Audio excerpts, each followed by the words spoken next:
The Fun Bus is one of the 3 vehicle tiles that can be seen in the Autohaven Wreckers realm. As of the 6.7.1 update, it is able to spawn on all Autohaven maps except for Gas Heaven. The bus has been a part of the game ever since its release on the 14th of June 2016. However, it has gone through many changes throughout Dead by Daylight's history. So in this video, we'll be going over these changes and see how the bus has evolved over the course of the last few years.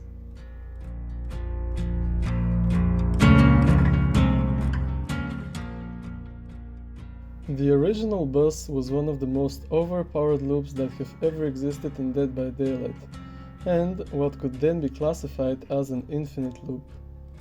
Now, what is an infinite loop?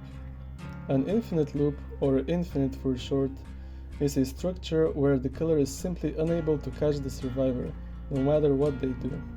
The structure normally involves one or more very safe windows. But how is this possible, you may ask? Wouldn't the windows get blocked? Well, first of all, the entity blocker mechanic hadn't been introduced yet, which meant that a survivor could vault the same window indefinitely. Second, the vaulting animation for killers was more than 1.5 times slower than how it is today.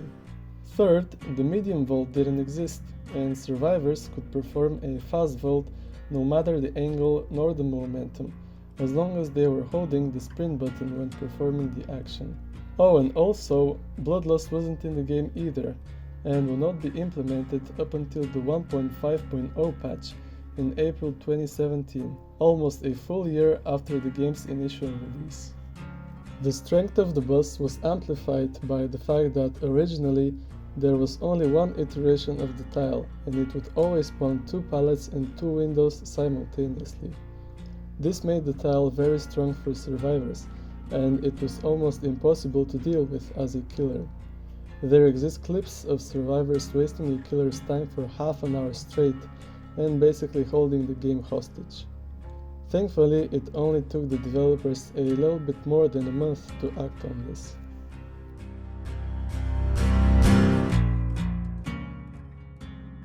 Patch 1.0.4 was released on the 26th of July 2016, and it brought some much needed changes. The most significant one of them was the addition of the dynamic window blocker, not to be confused with the entity blocker. This meant that on specific buildings, some window vaults would be blocked by barricades and therefore unable to be interacted with. This change affected several map tiles, including the Fun Bus, which would now spawn 2 pallets that were always in the same location and a window that could switch places. Before, the bus would always have both window spots available. But in spite of that, this change didn't fix the infinite, since you could still get the window in the middle that was just as strong by itself. However, the entity blocker mechanic was finally added in patch 1.1.2, which was the official removal of the Fun Bus Infinite. The medium vault and Bloodlust were also added a couple of updates later.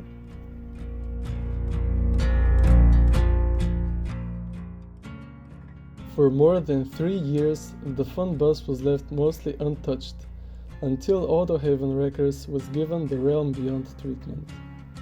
The Realm Beyond is a series of graphical updates as part of a massive rework of most of the assets and maps found in Dead by Daylight, which started with patch 4.2.0 in September 2020. Autohaven Wreckers, along with Ormond, was reworked in the 4.4.0 update during December of 2020. Gameplay-wise, this didn't result in many changes to the bus. The tile had 2 versions, with one of them having the middle vault and the pallet next to it available, and the other one having the back vault and the pallet near the rock, and these variations weren't touched at all. Probably the only noticeable change was the fact that the killer couldn't be tracked so easily through the open windows, as most of them were now closed off.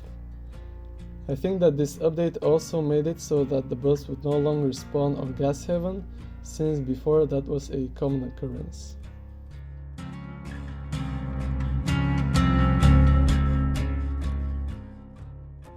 Moving on to one of the more recent updates, patch 6.7.0 reworked 2 Autohaven maps, Blood Lodge and Gas Cavern, and introduced a couple of new tile variations.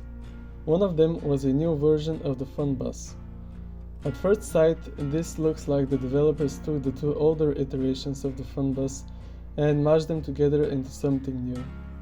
When I first saw this, I was kind of worried that this would be the only variation of the bus now, and I became kind of sad because the Fun Bus is one of my favorite tiles.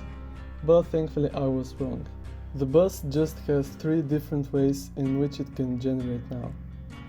Personally, I don't know what to think of this new version. I am debating on whether it's the weakest one or somewhere in the middle. But we'll see as time goes on. Well, that was it. I hope you enjoyed the video. If you did, then consider liking it and subscribing, since that makes me happy. But anyways, thanks for watching and I'll see you in the next one. Bye!